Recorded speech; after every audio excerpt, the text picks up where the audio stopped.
as I was saying, all joking aside. So now we go back to where we left off.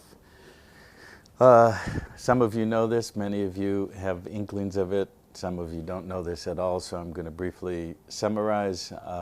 We left off the Civil War, the separating of the British East Indies Company position in maintaining the rights and the commercial interests of the Crown into the two separations, the Virginia Land Company, the line of the land, the king, and the line of the law. So New York City was destined to be and was always designed to be the seat of the empire, the seat of the basis of law, the seat of the bonding structure of the monetary system.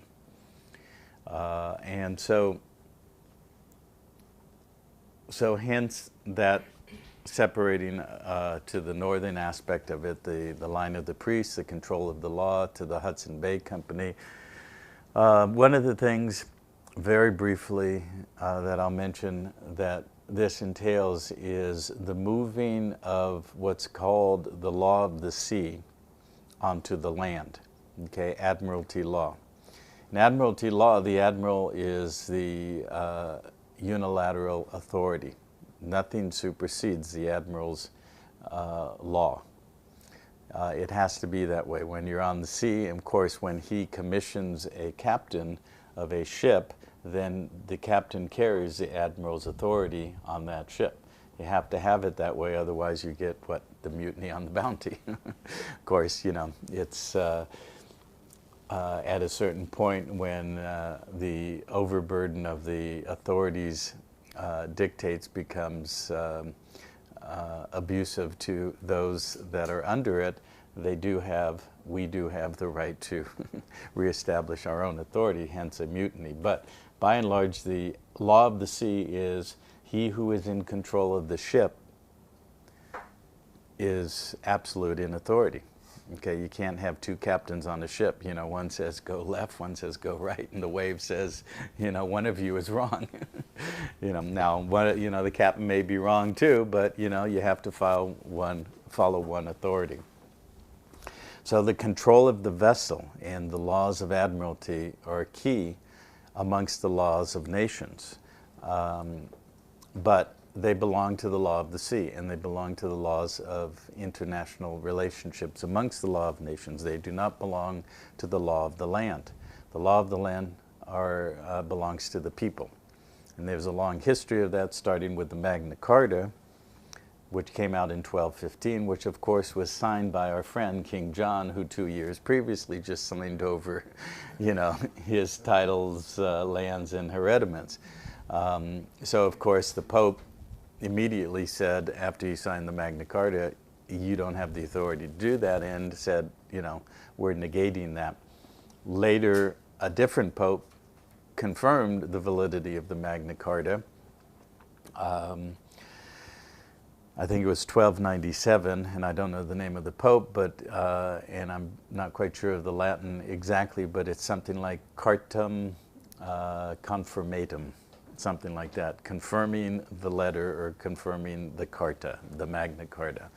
And that's the basis of the law of the land. And it established the relationship between the nobles who had a co-relationship to the land with the law of the king, who was the sovereign and absolute. That relationship was and is the fact that in the feudal system, the king, as the absolute sovereign and the controller of the land, has the authority to grant land to his noblemen. And the basis of that is a contract. The contract is what's called an oath of fealty. An oath of fealty is an oath of loyalty. That's the reciprocation of the receipt of that grant of land. The loyalty is to the king. The loyalty is to deliver taxation, arms, warriors, men, etc., to support the realm and support the king.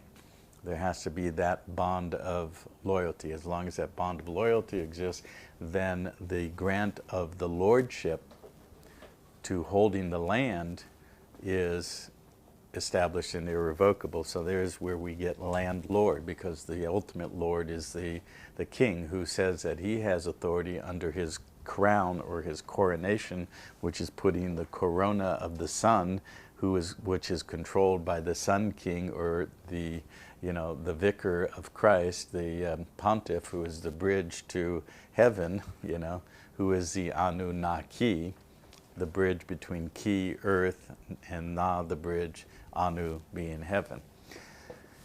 And so that reinterpretation that there are Anunnaki, who are these guys who came down from Nibiru, is just this overlay for justifying, okay, this is how we're going to vest complete and absolute authority into the king and the priest, because the vicar can establish both the line of the king and the priest. He controls the priesthood, which will eventually become secularized, as I have said, to the priests of the temple, the priests of the temple bar, the priests of the temples of justice wearing the black robes. So the the relationship between the oath of fealty between the two high contracting parties, the sovereign and the land grant recipients, is established, and therefore the extension of the control of the land goes to the peerage, which are those noblemen, etc., who hold the land. So the Magna Carta established, among other things, the right of a trial by jury of one's peers. Okay, where does that word peers come from? It comes from peerage. Peerage means lineage and nobility. So it's established there. So when the Constitution for the United States of America and then the Bill of Rights established the the unalienable right in the 7th Amendment to a trial by jury, anything over any controversy above $20, and that would be $20 of silver, real substance, money, specie, as provided for in the Constitution, then that meant that the law of the sovereign, and the sovereign is the people are the sovereign. Once the Constitution was established, even though it had this attachment to the crown through what I described earlier, it's still established that the people at that time, the white males who were landholders, who were qualified electors, which basically meant that they were the equivalent of a prince of the realm. So the white male qualified elector landholder was of the peerage. Therefore, the 7th Amendment provided for the right, the unalienable, irrevocable right to a trial by jury. A jury of his peers meant the peerage, which established we were equal to and held the law and the land as the sovereign. Because in common law, when an individual brings an action in law, you are the highest authority of law. You are equal to the king. You are the king, and you establish your court. So, and the defendant, who is also considered to be equal to you, is provided a right of a trial by jury of his peers, so that it balances out the law of the king. And basically you have your basic constellation of the 13th component, the king or the sovereign, in the middle of a constellation of 12 houses, as in the houses of the zodiac. So to balance the plaintiff and the defendant. So that's how law works. That's the law of the land. If you remember from our history classes in high school, which did tell us a few pieces of truth in amongst all the propaganda, but if you remember,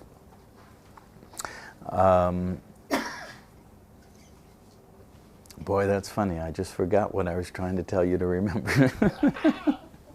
Oh no, now I remember it.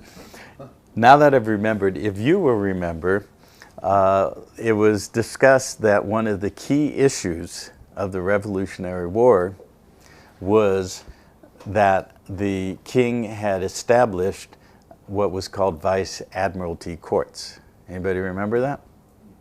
Not one of you remember that. Oh, I think they barely touched on it. Okay.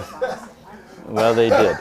Go dig out your 11th grade U.S. history book, which I'm sure you all kept, right? Okay, let me refresh your memory.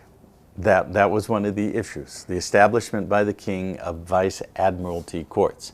What that means is that each governor of each colony was also made a vice admiral, which meant that he had admiralty jurisdiction. And he established vice admiralty courts, which basically brought the law of the sea into the colonies, which, when I said the admiral has absolute authority, so a vice admiral has the same thing. And what it does is it establishes the function of the vessel or the ship in admiralty.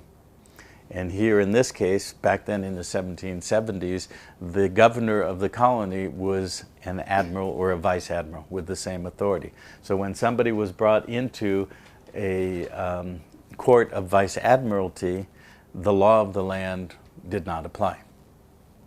Okay, so in reviewing law in its basic structure, you have law, which is the law of the land based on sovereignty and capacity. You have what's called equity. Equity is the law of the contract, basically. Ultimately, contract is the highest form of law, because if I enter into a contract with Barbara, we establish our private law, okay, whatever the law of the contract is. Now, if we also in that contract establish a jurisdiction, and we say the jurisdiction of this contract is the corporate state of California, then we've invited the state of California in as a party to the contract, in which that contract and that law will be adjudicated if there's an issue. Okay? So there are two terms also that are important in law: jurisdiction and venue.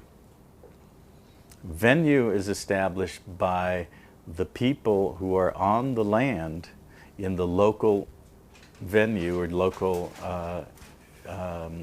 structure coming together.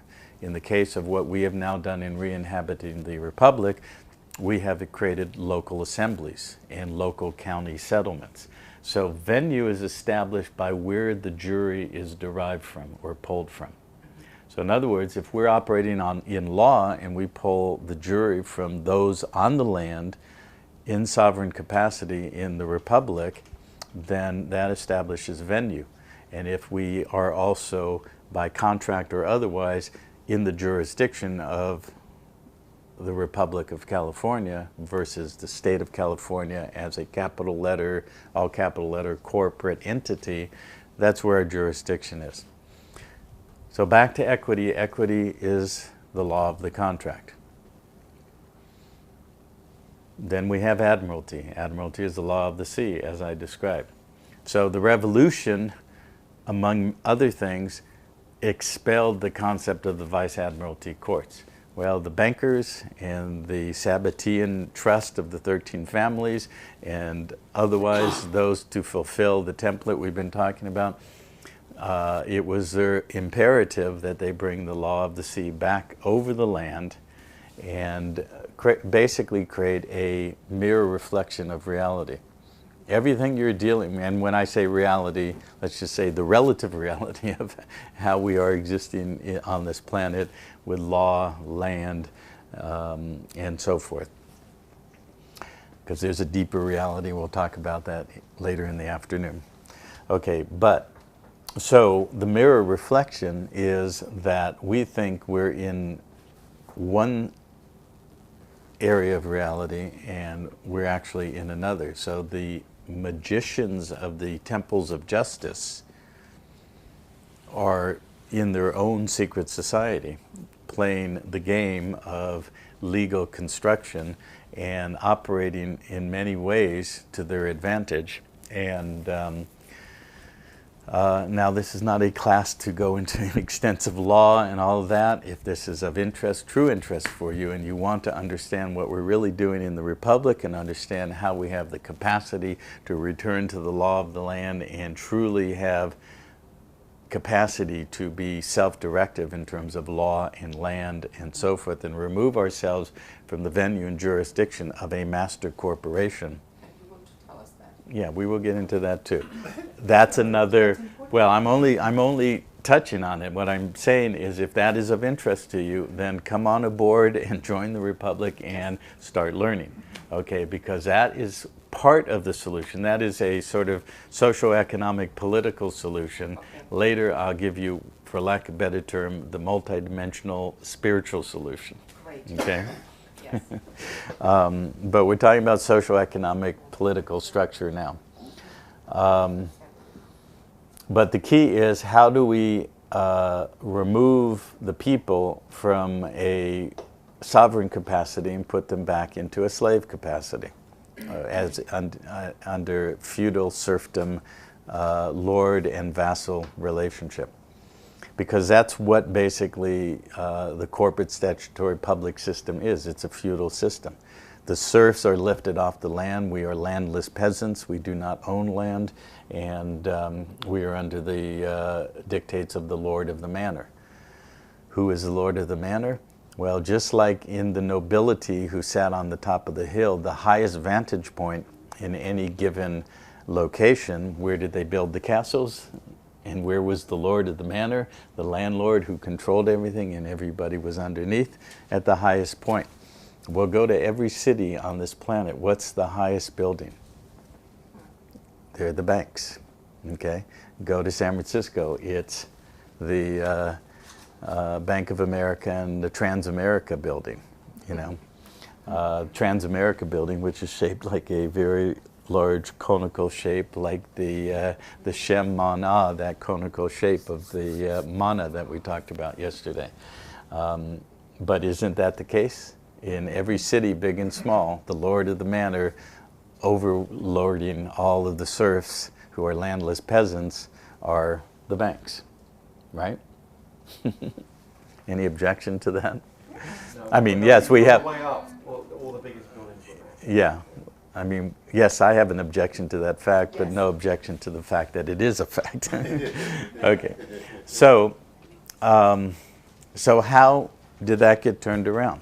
Well, again, we're only touching on it to frame it out. This is an ongoing matter of continuing education. So I'm giving you the framework and the pathway for you to continue, if you're interested, your education to understand this. And understand that all we are really doing in this equity system is, like we said earlier, giving the ability to become the servants of and the stewards of the royal estate that controls the land. Well, how did that happen? Well, we have the separation to north and south, as I described, Hudson Bay Company into the Empire State that will eventually hold the the Federal Reserve System. And the other thing is that we don't have the map now, but if I'm sure you can think up in your mind that if we go from New York and we go through the Great Lakes and the canal, the Erie Canal and the waterways, it leads over to Lake Michigan, which touches upon the shore of Chicago. And in Chicago, so following the waterways, you know, through the St. Lawrence River, through the Great Lakes, the canal, and etc., down to the shoreline of Chicago, there's this little place called Metro. Anybody here know Metro? Heard of Metro? It's called Metro, and it's at 1313 60th Street. They like those double numbers, 1313 60th Street. Just do a Google search on Metro 1313 60th Street. Okay, what is Metro? Metro is the place where all uniform acts that are distributed to all corporate states are generated. What are uniform acts? Uniform Identity Acts, Uniform Communication Acts, Uniform Commercial Code, all the codifications that we're attached to when we bind ourselves by venue and jurisdiction to the corporate state. What is a corporate state? It's the United States that converted itself to a corporation, and I'm going to explain that in a moment, and eventually that corporation was put into bankruptcy. In bankruptcy, which is in admiralty, we all became vessels upon the sea, okay, and under the rules of admiralty, as I just described. So the law of the priests, ultimately, in its final expression, locking us in, is the Uniform Commercial Code, promulgated and distributed by Metro and a couple other things that I'm going to talk about in a moment. So, Is that attached to the 7,000 business code?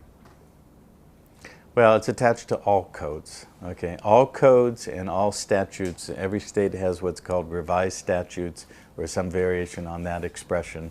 Revised statutes, go to your law library. Don't just do it electronically. Get a physical book of revised statutes, California revised statutes, Nevada revised statutes, and open it up. And just like any page, any book on the first frontispiece page, you have several things: the publisher, facts about the publication, and who holds the copyright. Well, who holds the copyright is this company called West Publishing. Who owns West Publishing? The Crown of England, okay?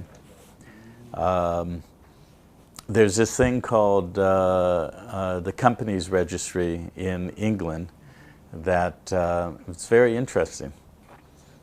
You can look up, for example, and that's in England, in Britain, these are all the Crown and the English companies that are registered. And again, when you register as a corporation, you are incorporating under the one master corporation, which is under the Crown in the City of London.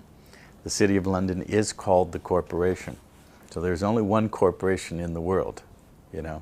Everything else is a corporate subdivision. So if you look up company registries, you'll find things like United States of America Limited. That's a corporation under the British Companies Registry. You will find In God We Trust Limited. That's a corporation. So everybody who thinks that they're pledging allegiance to God or flag or country and proud that it says In God We Trust doesn't know that that's a British corporation held by the Crown. Yeah. Now you can look under Dun and Bradstreet, which is corporate registry. It's an international corporate registry for relative credit worthiness. There's something like 186,000, 147,000, a lot of thousands of companies that are all government, United States government companies. They're all corporations. Everything is a corporation. Now I'll tell you how we got there. Remember, the United States was a foreign entity to the republics of the several states, the free and independent states, with a claim as the creditor from the Crown, as I explained earlier. So what we want to do, we being those who want to create this master template, is convert that federal entity from that limited jurisdiction to cover and blanket all the jurisdictions, you know, and bring everybody in under it and attach them by bonding and suretyship and contract. So the way that was done is we have the Civil War, and then after the Civil War, we passed something called the 14th Amendment. First of all, there was the new 13th Amendment. The original one, the titles of nobility, was hidden away and suppressed. So we have the Proclamation of, Emancipation Proclamation freeing the slaves. But the slaves are not going to be allowed to be sovereigns. They're not going to be allowed to come onto the land, so they have to be given a new status of citizenship. So the 14th Amendment established that class of citizen, a U.S. citizen. Prior to that, the qualified electors, a man on the land, was not a U.S. citizen. He was a citizen of his free republic. Okay, he wasn't a citizen. He was a a qualified elector standing on the land. Okay, because you can't be a sovereign and a citizen at the same time. It's a it's what is it? It's an oxymoron. They don't fit. So now when 60 Minutes is vilifying the sovereign citizens, of course most of the public says, oh yeah, those nasty sovereign citizens. They don't exist. You can't be both at the same time. But if we can move and or start creating a methodology to move the sovereigns into citizen class, then they can become bonded slaves. Does that make sense? No. Well, it doesn't make sense to us, it makes sense to bankers. I think. Yeah. Well, you have to, what I'm trying to give you is a lineage of the logic under their extrapolation of law or legalistic smoke and mirrors. This is what they operate on. Smoke and mirrors. Okay. Another way I explain it is there's no one above the sovereign. Right. Essentially, it was under God, under Right. the Creator. But the U.S. citizen, the corporate citizen, the 14th Amendment slave, is under the U.S. corporation. And he gets his rights and privileges from the U.S. corporation. And see, in 1866, the first Civil Rights Act was passed. And we normally, having grown up in the last 50, 60 years or so, remember all the civil rights stuff in the 60s, thinking that was the Civil Rights Act. Well, that was only one of numerous ones. The first one was 1866, which was the first step in creating that containment field to move us all into the civitas, the civil body, as a containment field in which we accept civil rights, which are granted privileges under contract. And see, we accept benefits. We accept benefits of Medi-Cal, Medicaid, Social Security, and all the rest of it, the gazillions of entitlements and so forth. So if you accept a benefit and a privilege, you also have to accept the commensurate burden of that. Okay, so remember how Lincoln was assassinated and then Andrew Johnson became president, and then he was the first president who was going to be impeached. The reason was he was fighting against the Civil Rights Bill, and he didn't want it to pass because he saw that it was going to consolidate too much power into the United States, into the federal government. And basically Lincoln was a mixed character. He destroyed the Constitution in order to save it. He believed in his political history in more centralization of government. So he was moving towards that. He was a good figure to play that role. And he totally suspended the Constitution, declared martial law, and many other elements that took place in 1860, 61 through the war. But then he was going to try and move it back. And of course, he couldn't be allowed to do that. So following the Civil War and his assassination, and then the passage of the 1866 Civil Rights Act, was the Reconstruction Acts, which basically continued the relationship of the federal entity, the United States, as a conqueror, foreign nation conqueror of the southern states. The southern states were brought back into a corporate union, not a sovereign constitutional union, under conquest, which is the rules of war, conquest, and booty. You know what booty is? Not the thing that not the thing you shake. It's bootylicious. In your world, of course, it is. But no, is the the spoils of war. To the conqueror can to take his booty, his prize. That's what they did often, or not often, always, in paid mercenaries in war, that once they conquered their objective, they were allowed to, rape and pillage and take their booty.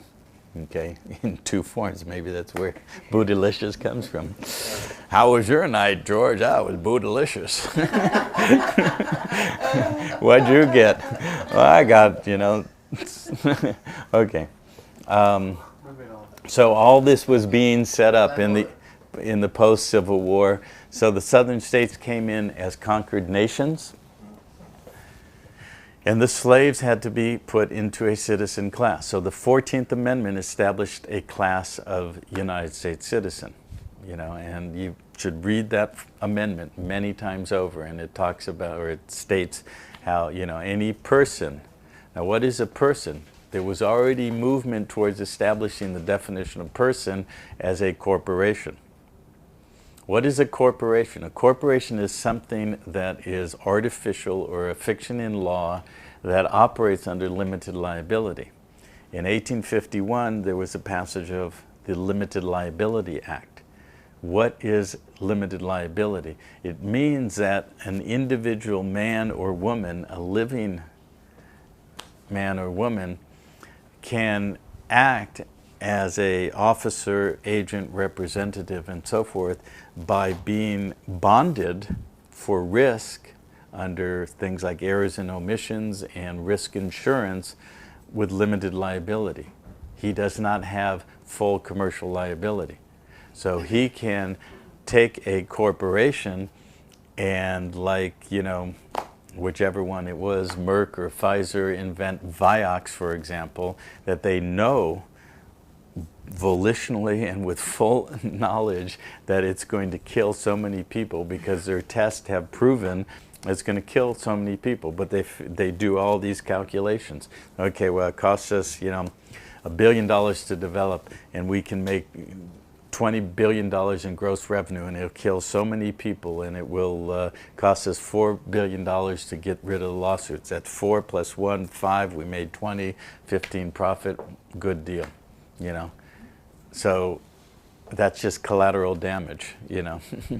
And then they can, you know, justify with what I talked about earlier, the Kol Nidra and, you know, the Sabbatean mandates and all the rest of that. So the individuals have limited liability. They're protected behind a bond, a risk bond. Okay, so this is why corporatism is the ultimate structure. And basically, if you study the nature of, or the, you know, the truth about fascism, Mussolini said it. Fascism and corporatism are indistinguishable from each other. They are one and the same thing. Andrew Jackson was almost assassinated, I believe, if the history is right, 3 times because he did not want the banking system to be a corporate structure. And do you think if he would have got his way instead of Lincoln getting it passed to make the banking system corporate structure, we would have won the war because of the liability of the states against the government of the United States? You mean the Civil War? Yeah, well, bankers but were responsible for what they started, just like cigarette companies responsible for the tobacco they sell. Right. Not hiding behind an entity, an invisible entity. This is what I understood. Andrew Jackson was such a controversial piece, and not that he did everything right, but he did pound this away that he did not want banks to be. Well, but he won. He stopped the rechartering or renewal of the charter of the Second Bank of the United States. So it was stopped in 1836. So between 1836 and into the 1900s, there was no central bank. So, you know, we could debate all kinds of historical what ifs. If this had happened, that happened. I thought that would have changed it if he did. Well, probably. As protection, yeah, as but the thing is that, you know, what I'm saying is, yeah, we could discuss and debate that, but let's not do that today. The point is, this is how history did unfold. And like I said earlier, you have to look at the progression of law as a parallel path. The progressive incremental implementing of the system that they have structured today, and then the underlying placement of key laws that we can stand on to protect us. Now, well, let me not go there yet. So the bottom line is that all these things are falling into place. In 1868, we have the 14th Amendment. It established a class of citizen that the slaves, freed slaves, can come into, as well as the conquered southern states, into U.S. citizen status. Now, the key about the 14th Amendment is very central to the whole discussion, which is that there is also a line where I launched off in discussing limited liability by saying that it starts by saying all persons who are born into or naturalized into the United States. Remember, the United States is what now is a corporation, okay, not California as a sovereign republic. So born or naturalized into the United States, a federal U.S. citizen. All persons, corporations under limited liability. All persons, blah, blah, blah, into the United States are afforded, equal protection of the law, et cetera, et cetera. Well, that's a privilege. If you accept U.S. citizen status, you are accepting protection of the law. But what law is it? It's a corporate law. It's West Publishing, private copyrighted law, codes and statutes. So it's a uniform commercial code and every other code. California has 29 sets of codes, and they all attach. So we have the protection, equal protection of the law, but that law is going to be basically a fusion of law when they want to use it to apply, but primarily equity and admiralty, the law of the sea and the law of the contract.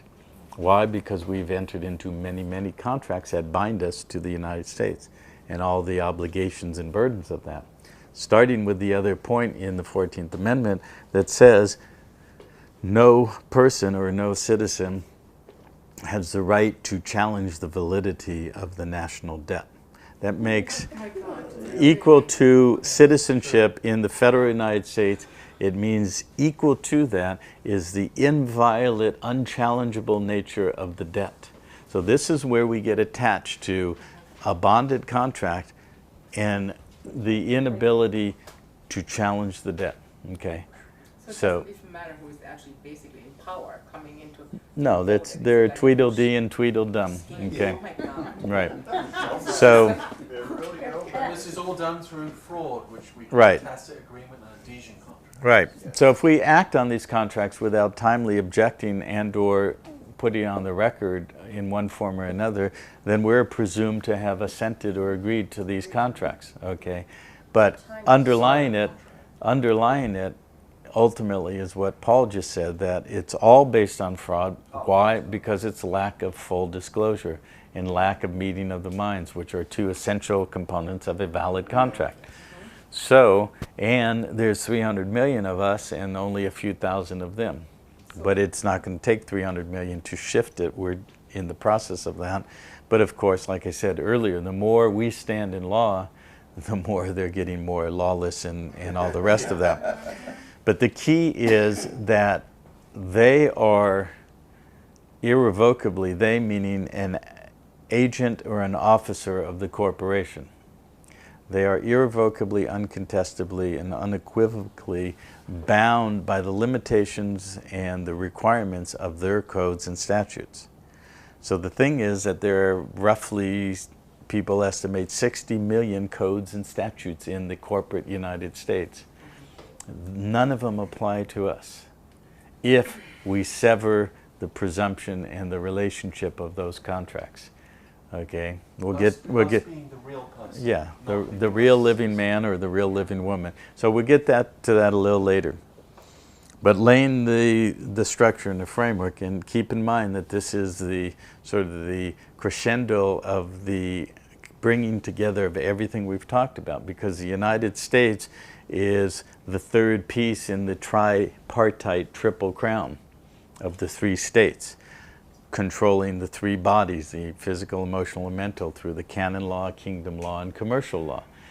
Commercial, going back to Roman law, Roman civil law, and what's called the lex mercantilius, or the law of the merchant. Okay, it can be used against us, as admiralty can be used against us, but if you understand it, it can be used for us. And again, we don't have time or scope to go into that in detail. Yeah, it works both ways. And what we are doing now is perfecting more and more how to use this entire system to our advantage. And they don't like it whatsoever, and it's starting to really shake all of this apart. So, so this is what happened in 1868, creating that class of citizen, U.S. citizen, side by side with the inviolate, unchallengeable nature of the debt, so that they could create that eternal, everlasting debt slavery and the lord of the manor of the banks binding us by contract and otherwise to that inviolate debt. Can I just ask you a question? If you're not a citizen of the United States, because I'm a holder of a green card, Yeah. and and I, of course, I did swear on the Bible in the embassy to obey, of course, the laws of the United States. I did. Right. To get the green card. So when you swear, you gave an oth I did. to the Okay. jurisdiction, so Right. you're as equally bound Yeah. to it. So Now, yeah, now a sorry. resident, Yeah, I'm a, okay, in law, definition of words is everything. Res, R-E-S, is a Latin word which means literally it would translate as the object of the thing. Okay, in law it's called in rem jurisdiction versus in personam. In personam means on your person, in res means on objects, or in rem, the object of the thing. Res, identity. So your identity, when you say you're a resident, is an object as chattel property within that jurisdiction that you bound yourself to. so when I give my green card back Mm-hmm. and I would leave the country, I have a social security number. How can I claim the money? What's under that social security number? That's what I want to know. Okay. Well, Because I you're have- not going to find that out today because we don't have Right. time to go down to that. I'm just curious because yeah. then I actually would no longer. I mean, I can revoke it. Is that not true? Yeah, but you can also step into, if you desire, into the Republic for the United States of America that the people on the land have re-inhabited and re-established and become a true Yes. living being who can stay here without being a resident in the United States. Okay. And you will tell us how to do that. Yeah, but not Obviously to, have done that. yeah. Paul is not a native-born American, but he has claimed his right and capacity to be in the sovereign de jure jurisdiction of the Republic. Okay. Okay. So that's 1868, 14th Amendment. Then we move to 1871, and there's an act passed by Congress. Now, this is not the Constitutional Congress anymore in 1871. It is the corporation, or soon to be the corporation. Because when the Civil War started, what happened? The South, the senators of the South walked out of the Senate. When they did that, the constitutional body was disbanded. And then they all went to war. And the federal entity, what's the word? They won. And so the South became conquered nations. They were brought in a subjugated status under the Reconstruction Acts. And so when Congress was re-established, it was no longer a de jure lawful body, not a constitutional body. It was a what's called de facto, which means of fact, but standing in unless or until a de jure lawful body reconvened. So they had to establish a basis for them operating, so they passed an act in February of 1871 called the Act for the Incorporation of District of Columbia. And District of Columbia, which had previously been called the City of Washington, was converted to a district as a municipal corporation. It was called Columbia. Why? Because that attaches to the Columba name, which is Latin, as I told you, for dove and Dovid in the line of David. So Washington, D.C. was birthed now as a municipal corporation, and the United States as the operating de facto. Oh, should I not be doing that? So, am I okay? De facto government now stepped into that corporation, began to operate and exist as a corporation, attached to ultimately the Crown and the City of London, and continuing the interests of the British East Indies Company as a commercial extension of the Crown. And it went on from there. Then 1913, the Federal Reserve Act was passed. Another amendment was passed to remove the voting or the placing of senators, which was previously done by the legislatures of each state, was now under democratic principles and elected by the people. Because if you can turn the people into the sheeple and propagandize them and manipulate them through now our modern media and technology, where the Supreme Court last year said that because an artificial person, a corporation, should be afforded equal protection under the law, under the 14th Amendment. Now corporations are co-equal with our status, and so they have the right to free speech.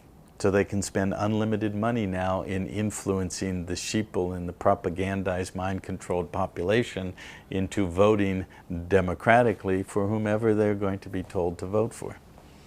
Okay? Because the people can't think anymore. They have no ability to think. They've been dumbed down, as you know.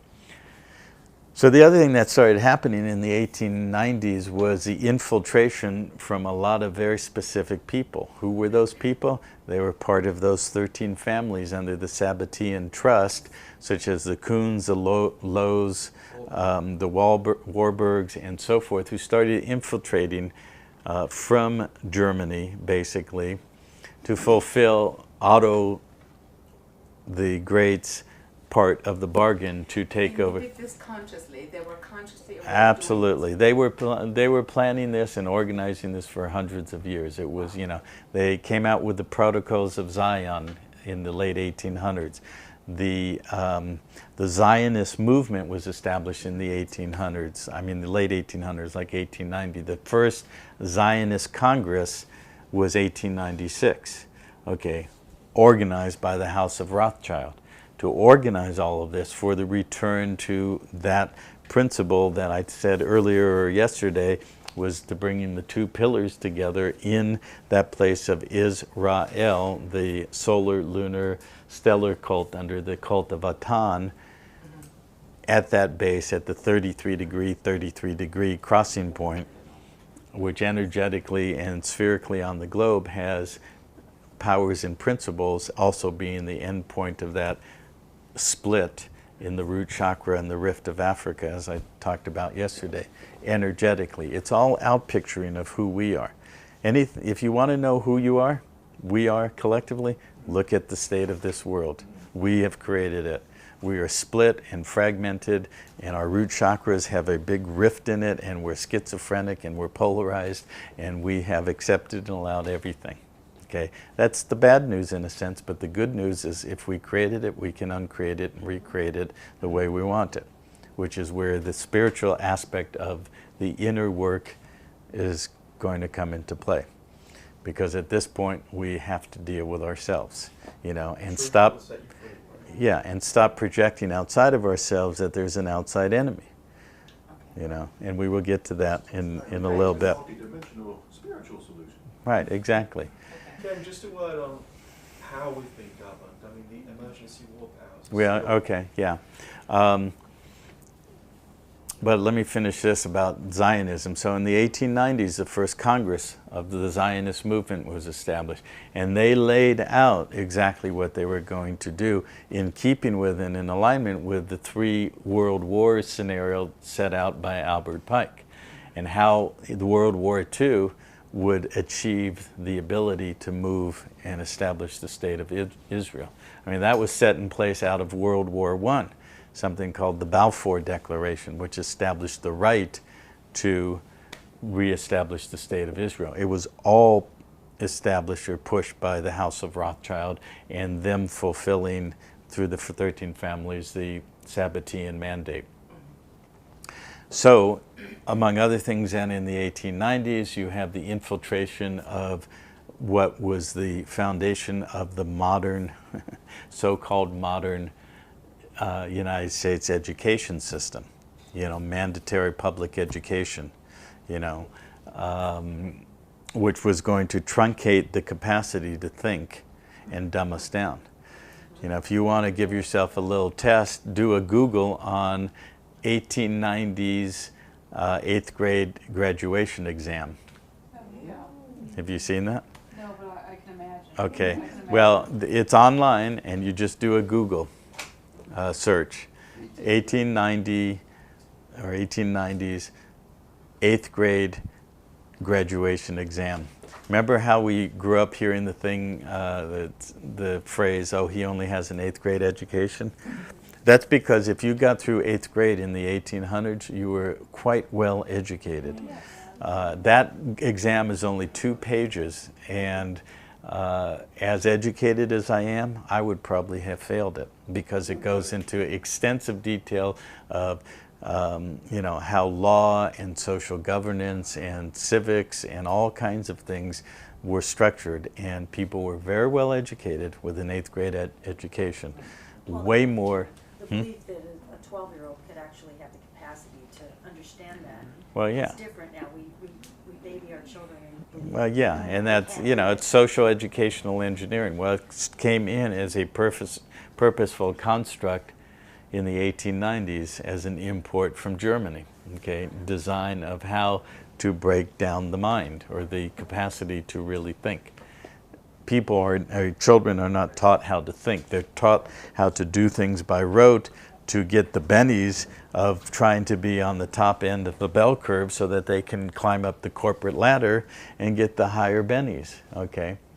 And be good corporate tax-paying citizens.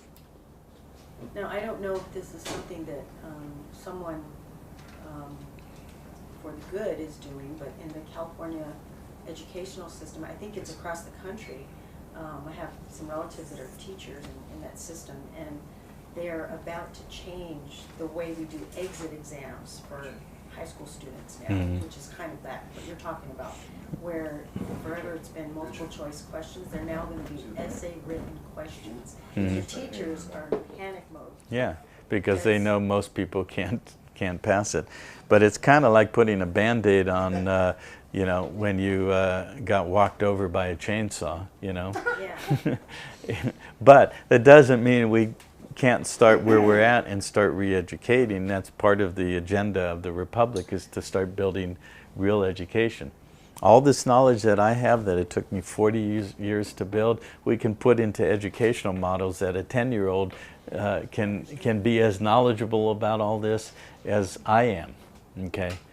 It's not that hard to do, you know, but you have to get the kids out of the, you know, corporate model education system, and et cetera. So anyways, that's the 1890s. So infiltration of media and education and et cetera, leading up to the end of World War II. As far as that goes, there's something called Operation Paperclip. Paperclip. Cute name, isn't it? Yes. Okay. Well, what it was is that the CIA, which was known as the OSS in the during the war, had all kinds of agents and spies and so forth in Germany, having identified all of the top-end scientists, German scientists, social propagandists, rocket scientists, engineers, medical scientists, you know, Werner von Braun, Joseph Mengele. Joseph Mengele, the doctor of death in the death camps, was brought over. He died in somewhere in the United States in the 1970s. He was here for 25 years after the war, implementing all of his knowledge, and you know, everything from MK Ultra, mind control technology, to bringing in all of the biochemists to bring in the pharmaceutical companies, Merck and Pfizer, et cetera, et cetera, et cetera. There was estimated 50,000 Germans brought from the war and infiltrated into everything: military, intelligence, science, industry, media, and so forth. Including South America. Well, yeah, a lot went to South America, of course. Absolutely. Yes. It's called the rat line. The what line? Oh, yeah. The rat line. So, yeah, I'll just go a couple more into. So there's a phrase that emerged out of World War II and then into the 50s and 60s from the post-Nazi, continuing Nazi regime, which was basically the Fourth Reich. You know, the First Reich was established by Otto the Great in 962 when he established that relationship that I talked about. That ended in 1806, starting the Second Reich that reached its pinnacle when Germany was unified in, what, the 1870s? Under the Kaiser, the Caesar. Okay, that was the Second Reich. Of course, we know that Hitler established the Third Reich in his reign. The Fourth Reich was always intended to be established in the United States. And there's a phrase called, you know, we shall build the 1,000-year Reich on the ashes and destruction of the United States. That's what you're observing today and in the last 10 years, is leveraging off of the United States, starting with the infiltration of all these systems I talked about, from the Warburgs and the Kuhns and the Lopes to take over Wall Street, take over the money machine, establish the Federal Reserve System, create the Federal Reserve note to be linked to the Uniform Commercial Code and bonded and underwritten by the Social Security Act, which I'm going to get to all that in a minute, and use it to expand this great paper machine called the Federal Reserve Note to take over the world commercially, while politically, pharmaceutically, medically, etc., basically put in, you know, the system that we're now living in. And so concurrent with that taking place in the 50s into the 60s was something in 1962 engaged or enacted in Madrid, Spain, called the, actually I don't remember what it was called, but it became the Maastricht Treaty. I don't know if I'm pronouncing that right. Maastricht. Okay, which is the basis of the European Union. So in 1962, they established the foundation of how they were going to build the European Union, led basically by Nazi Germany, you know, in its new, more friendlier version. And there was a purpose for creating East and West, East Berlin, West Berlin, East Germany, West Germany, because it was always intended to bring it back together and unify Germany to, you know, make Germany look like a friendlier, nicer Germany post-war, but it was only basically now a controlled corporate subdivision of the United States under the city, the same as Japan was, and then unify Germany back, and then take the best of East Germany in its fascist totalitarianism and West Germany in its democratic capitalism, and unify that on top of the Maastricht Treaty, which was the basis of creating the European Union and the Euro. Right, exactly. So this goes back to the 1921 creation of the Trilateral Commission. Trilateral means, if we had the map, you could see Asia as one lateral, Europe, Africa as another lateral, and North and South America as another lateral. That's where the trilateral. So you have everything from NAFTA and CAFTA. CAFTA is the Central American Free Trade Agreement, NAFTA, North American Free Trade Agreement, trying to create that one lateral under the United States, the Amero, and et cetera, and then the European Union, and then the Asian Union. So this was all set up, it's basically the map. This was all planned hundreds of years ago. Okay. I'm just absolutely floored. Hmm? It totally takes my breath away. Yeah. It does. It just makes so much sense that people are sidetracked with Right. the puzzle pieces versus. Mm-hmm. Well, if you read the Protocols of the Elders of Zion, it will read like a textbook history of the last 100 years. We shall do this, we shall do this, we shall do this. It's exactly what has happened. Okay, and you know, and they vehemently deny it. No, we're not doing that. But that is exactly what they did do. You know, Well, as good and children, we Right. listen to our parents and say, okay. Right. I'm And here, there's you know. there's something of the human neurological system called cognitive dissonance. Okay, it's when your brain goes tilt. Okay, it's like when you look at Dick Cheney on the TV saying, "We're from the government, we're here to help." Everything you know says that he's lying, but he looks so sincere. Or Barack Obama, or Bush, they lie with impunity. For one, because they take the oath of Kol Nidra that they can lie all the time, and they've bonded themselves, you know, for example, to the Skull and Bones Society. Are they kind of like this Manchurian candidate? Well, they all are. Well, that's who Obama is, for sure. Because how else can they? You're familiar with you've heard the term, or the Skull and Bones? Yeah. Okay, which John Kerry and George Jr. came from against each other, but they took very, very deep and wide oaths. The Skull and Bones, first of all, where does the Skull and Bones come from? It comes from the pirates, right? And who were the pirates? You know, John Morgan and so forth. They operated. There were your lower end kind of pirates who were just rabble rousing. But then there was highly qualified individuals like John Morgan and some of the other very well known ones, who were given what's called letters of marque and reprisal. This comes into the Admiralty law of conquering of war. If you read the Constitution, it says that Congress has the authority to issue letters of marque and reprisal. Okay, a letter of marque authorizes a captain of a ship to take over the vessel of an enemy ship. In other words, if the British are fighting the Spanish, a British captain, under a letter of marque from the sovereign, the king, can, even though those two vessels are not at war with each other per se, they're commercial or civilian, under a letter of marque, the captain can take over the ship of an enemy ship, okay, if it's flying the flag of an enemy, of his sovereign who issued that letter of marque. This is also very important to understand.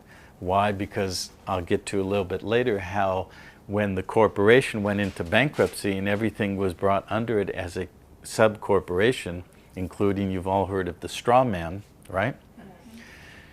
The straw man created a vessel in commerce, okay, to float on the sea of commerce. Okay, what's a vessel? A vessel is a ship. Who was our enemy? The enemy, or constituted or constructed to be the enemy? The corporation. We are actually enemies of the state. I'll get to that in a moment. So the attorney, as a foreign agent, is acting in effect under a letter of marque to board our vessel in the ship of the Temple of Justice, overseen by the magician called a magistrate. That's where the word magistrate comes from. The guy in the black robe is a magistrate. He's a black magician. Okay, so the courtroom is established like the helm of a ship, and he sits there as a magician. The bar attorney comes in, both bar attorneys, defendant and plaintiff, or prosecutor and defendant's representation. They are representing the vessel, the corporation vessel, which is your straw man floating on the sea of commerce. But they are together agents of the Temple Bar and Inns of Court in the City of London, operating under letters of marque, where they can board your vessel as an enemy combatant, as a belligerent, to take booty and keep part of the prize, deliver it to their master and keep part of it for themselves. So this is legal rape and pillage under the laws of Admiralty. Does that make sense now? Yes, so and it does connect to the bones and stuff. Does everyone know what the straw man is? Okay, well, I'll get to that in a minute. I saw some blank faces. Okay, I'll get to that in a minute. Now, I'm going very fast through a lot of stuff, and I realize after the last day and a half, remember what I said yesterday, if you don't walk out of here reeling and dazed and confused, then I haven't done my job. So have I done my job? Okay, so, once we produce the DVD, you will all be given a copy, and you can watch this over and over and start building. This is a framework to build your education, okay? Now, speaking of DVD, remember that DVD that we, the Davidic line? Yes. Well, let me tell you something. Under the implementation of the intent to build the Fourth Reich, the 1,000-year Reich on the ashes of the United States, and the Maastricht Treaty and the European Union and so forth, the placement of the banking, financial, industrial interests of the Nazi regime was primarily placed in this organization, and I can't pronounce it. I'd have to pull it up here, and then I'll do that later. And then Barbara can read it for us. I do have it somewhere on my laptop, but it's something to the effect of Dienst, D-I-E-N-S-T, that's the right word. What does Dienst mean? D-I-E-N. Dienst means be in service. Okay, Dienst, and some long German word, it starts with V. I can't even come close to remembering what it is, but Dienst, okay, Dienst means in service. Winterbaum.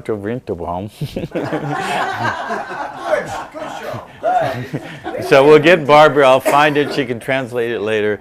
Deutsche, okay. DVD, that's where the financial, banking, industrial complex of the Nazi regime came under in Munich, Germany, post-World War II, to maintain that financial, banking, industrial complex and bring it into the European Union. What was it?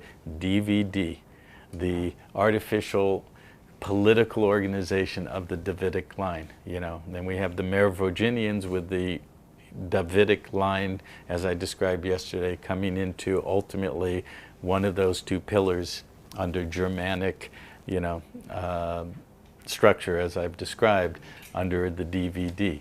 So there's where the DVD shows up once again, along with the fact that what have we all been doing for the last 10, 15 years? Every time we put in a movie to watch at home, there's those letters, DVD, just inputting into our brain going, yeah, DVD, DVD. Subliminal thing. Yeah, subliminal. Yeah, another inducing of that, that we are consenting and agreeing, just like the two pillars are everywhere you go, Just reinforcing Right. the plan.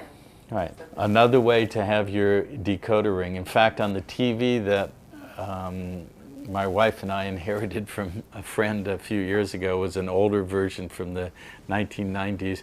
The letters DVD never go away on the TV. It's there 24, not even when you're not watching a movie, it's DVD up in the corner, Now, I have my decoder ring, so I recognize that, and I say, I don't accept and allow the DVD, but how many tens, hundreds of millions of people, especially children, who have been dumbed down to the level they have every day watching, Barney the dinosaur, the purple dinosaur, Right into their subconscious. Right. Okay, so what about the currency? Does it tie into the currency, what you wanted to say before? Of course. So, the Federal Reserve Act was established in 1913. Okay, remember the northern half of the British East Indies Company is established in the Empire State. And then we have the raising of the obelisk, the artificial phallus of Osiris, the Empire State Building, dedicated as the Maypole on May 1st. I think that was done somewhere in the 1930s. We have 1913, the Federal Reserve Act, creating 12 Federal Reserve banks. That constellation of 12 again, or the zodiac of 12. Okay, also creating 10 districts, that decad, that decimation breaking down into tens, the 10 districts of the zip code, okay? Now we think that the zip code is a nice thing. I used to think when I was a kid, zip code means zippy, it means it goes fast, right? ZIP stands for Zone Improvement Plan, okay? Referring to the Panama Canal Zone, which became a proper United States territory when Panama was broken off, separated from Colombia. It used to be all part of Colombia, and they created Panama about 103 years ago, or 106 years ago, I think 1904. And then when they did that, they gave them the right to finish the Panama Canal. So they created the Panama Canal Zone, and that became a proper, under the Constitution, United States territory. So then they implemented 10 districts called the Zone Improvement Plan districts. That's where the zip code comes from. So this is how they're going to turn it upside down and attach everybody as corporate subdivisions, as vessels in commerce, to the federal zone. And the first thing that was required is take that municipal corporation, District of Columbia / United States Inc., and put it into a commercial relationship with this central bank of issue called the Federal Reserve. Now the relationship was very simple.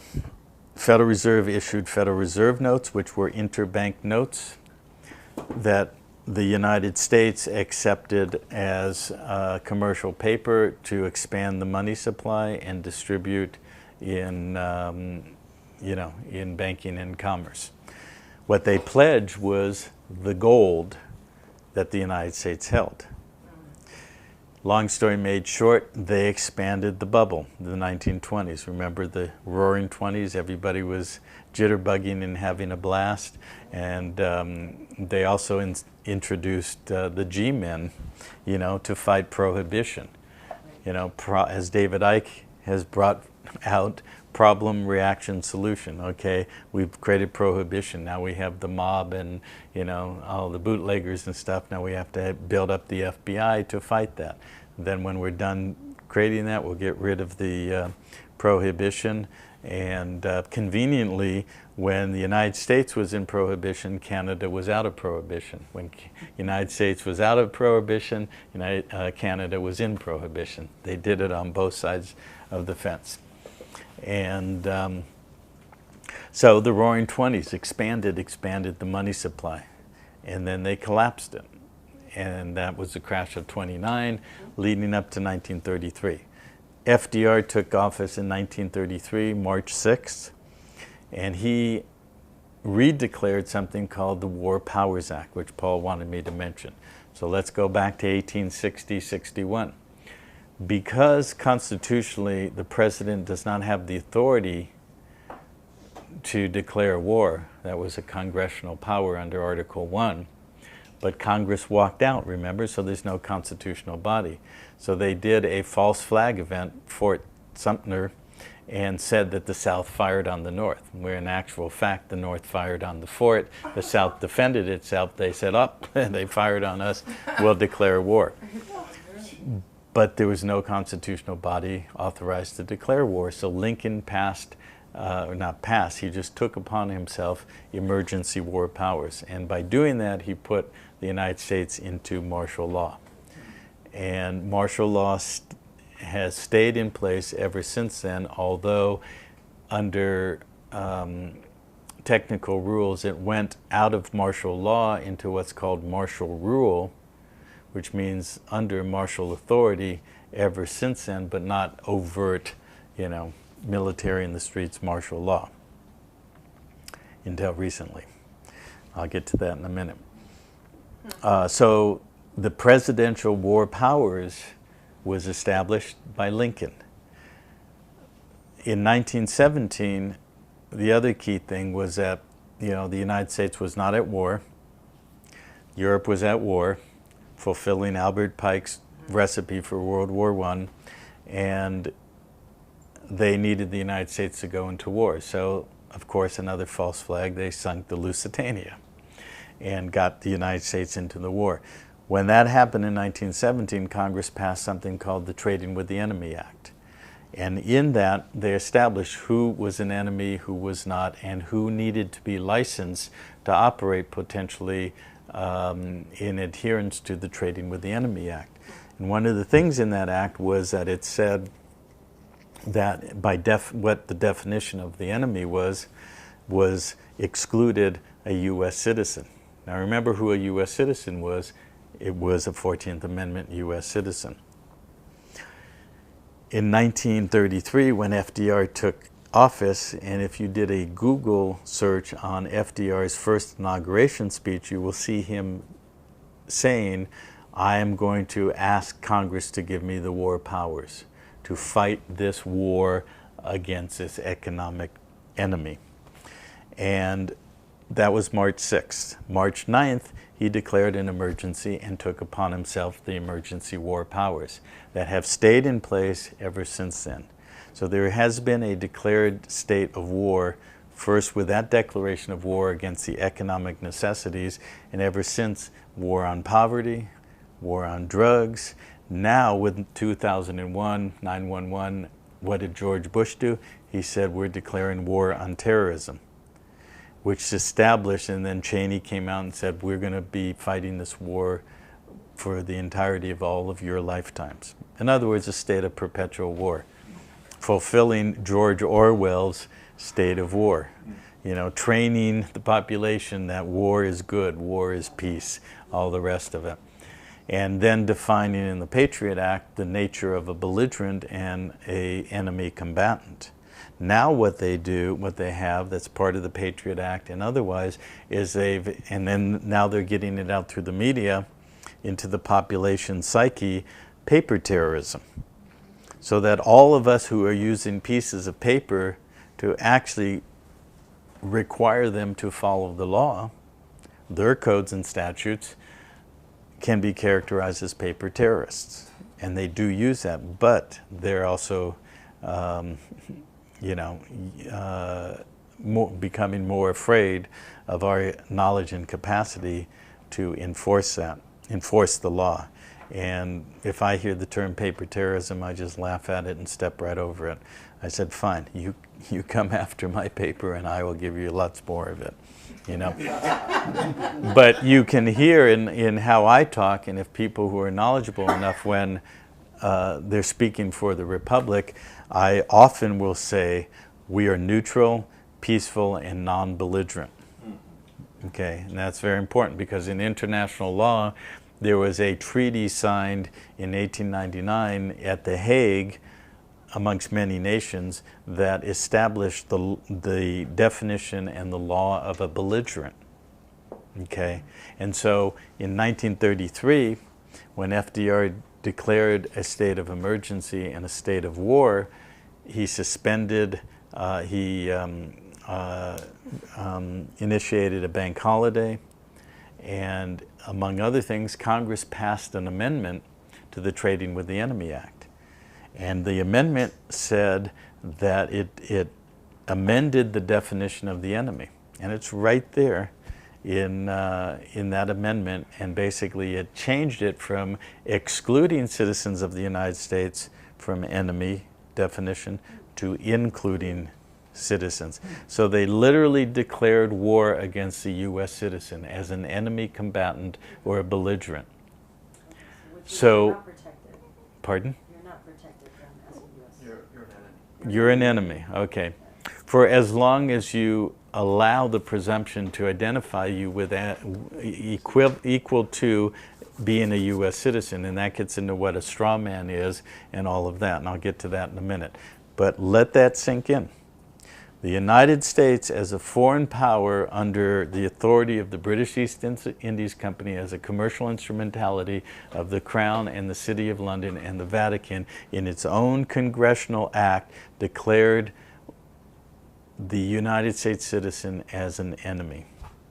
Okay? And nobody in this country stood up and noticed that and said, oh my God. No, they were, okay, this is the definition of the New Deal. Here's the New Deal. We are going to give you what FDR promised. What did he promise? A chicken in every pot. Okay? I'll take my chicken And my characterization as a U.S. citizen, enemy of the state, under the law of belligerency, passed in that treaty of 1899. It's called a declaration of mixed war. Mixed war meaning it operates in many levels. It doesn't necessarily mean shooting. It means paper war, congressional acts war, declarations of trading with the enemy act, etc., etc. Okay, so that's actually the state of what has existed since 1933 on. Now, if we were to go through all the pieces of the building blocks of building towards where we're at today, it would take us months, weeks, years, you know. But I'm giving you a basis, a foundation from which you can understand how this has all been put together. And again, it's all to go to that very simple structural construction of the two lines of the king and the priest to lift us off the land, put us in the containment field. Because what happened from post-1933 on, the other thing is the United States as a corporation went into bankruptcy, okay, when he declared all of this and established it in March of 1933. Then on April 5th, 1933, a proclamation was put out saying that all persons, remember that's a U.S. person, U.S. corporation, if somebody was knowledgeable in the law, he could say, I'm not a U.S. person, I'm going to keep my gold. But they all didn't know that. They were dumbed down to that level. You know, so when you say, why didn't they object? Some did. There were some senators and so forth who objected. You know what happened to them? Most of them got thrown out of 30th floor windows, you know. There were numerous senators who fought it, who got murdered and suicided. That was during a time where that, yeah, a lot of people were. Well, then there was no, you know, forensic analysis and so Right, forth, exactly. and you know, it's like, hey, just you know what? So I that forget. That was April 5th? Okay, okay. So April 5th. Because April 7th, Prohibition was It was June the 5th, 1950. No, but there's April 5th first. April 5th, the declaration, proclamation, whatever it was called by FDR, saying that all persons in the United States under threat of a $10,000 fine, and that was a lot of money back then, must bring all of their gold into a Federal Reserve Bank. Guess what date? May May 1st. Exactly. Yeah. On May 1st, bring all their gold and exchange it for Federal Reserve notes that under the emergency new banking laws and so forth were now to be legal tender. But Okay. wasn't that when the League of Nations in 1933 was going into the United Nations? And Well, what was happening then was, Yeah, see, there's a thrilling circus going on right at There's that a lot time. Yeah. of things happening right well, now. there's another statement that FDR made in a public speech once that I am fond of quoting. He quoted, or he stated, nothing in history happens by accident. So that's why I'm saying this has been planned for hundreds and hundreds of years, you know. And interesting, the timeline, I happen to know that because it's my father's birthday, is April 7th, 1933. Is when Prohibition. Okay, Right. see, I knew it was somewhere around there. It's So, 2 days later. Yeah. So, I mean, what a nice. you know, all these things were being put in place. So April 5th, that went out. May 1st, they had to exchange substance, constitutional money, gold, for, they didn't take the silver out then, but silver was demonetized. It wasn't considered. See, the original, people talk about a gold standard, but the original structure established in 1792 with the 1792 Coinage Act, which set up the mints and so forth, established a specific weight and measure between gold and silver and a ratio. It said that silver was $1 of silver was to be 371.25 grains of pure silver. That's how much was in a silver dollar, or a dollar of silver. And the proper phrasing is a dollar of silver. It's a weight and measure, okay, like a quart of milk. And then when you take all of the silver out, it's like an empty quart container with no milk in it. There's no substance, no nourishment, okay? So the relationship was $1 of silver at that weight to 15, the same weight of gold was equal to $15. Later they changed it to $20, so it was a 20-to-1 ratio. But in the 1870s and all the stuff that was going on, as I've described, they pushed through demonetizing silver. Why did they do that? Because when gold was the only monetary accepted unit of measure, what? Oh, good. Okay. I mean, you know, lawful specie, coin of the realm, then they could play with the variables with the banking system in the 1870s through the early 1900s with paper against gold. And there's a book called The Coming Battle that describes all of that. It's online, it's available. It goes through the whole history of the 1800s in the battle relative to the monetization of gold, silver, and then taking silver out. So when they took gold out, there was no lawful money. There was circulating coin in your pockets. They took that out in 1966, which I'll get to why that happened then in a minute. Well, yeah, there were silver certificates, which were demand against silver. 1966. Yeah, and there were coins and dollars and half dollars and all of that. But they took the gold out because the United States had to pay off its obligation, so they gathered all the gold to the Federal Reserve as part of the reorganization plan. Okay, because the United States from that point forward is going to be the debtor in reorganization and debtor in possession, possessing its assets. But part of the reorganization plan is that you have to bring more collateral, and we're going to monetize that collateral and turn it into negotiable instruments, commercial paper that can be exchanged because we've now taken all the money out, the real money, gold. Okay, and then on June 5th, there was something called the House Joint Resolution 192, which established that because we've taken lawful money out of the system, that means you cannot denominate payment of contract in gold. It is now illegal to do that. So in order to replace that, because it was required to be replaced, that they had to give us a remedy, okay? Because now we no longer have constitutional lawful money. Right. And at the same time, they're going to take all of the people and all of the property and all the collateral and bring it in to monetize it under the Federal Reserve System, as I said, between the Uniform Commercial Code, the Federal Reserve Legal Tender System, and the Social Security Act. That's the three-way nexus point of the law of the priest from that point forward. So they lifted us off the land starting actually in the 1870s. That's when they instituted equity insurance, title insurance. And they were taking us away from holding land to only having equity, you know.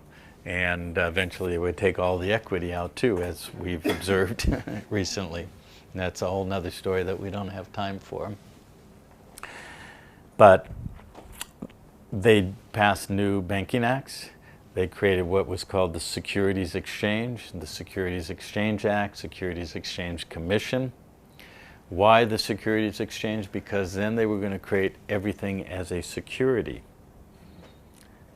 So there's either bonds or equity shares and various forms of commercial paper, all under the rules of the Uniform Commercial Code. It's all a sea of paper. And then it's all going to be, so then they created a birth certificate. Well, before I go into that, remember we're enemies at this point. When you are under conquest, a martial authority can allow the civilian population to do certain things under authorization from that martial authority. In order to gain that authorization, you have to get either a license, registration of something, or a certification. What do we have everywhere? Licensing, registering, certifying, certification.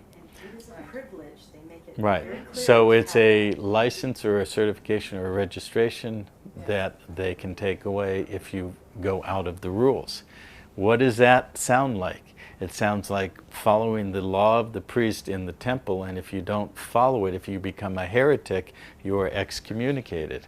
Your ability to operate is removed. Your privilege under civil rights is removed. He who giveth can taketh away, you know.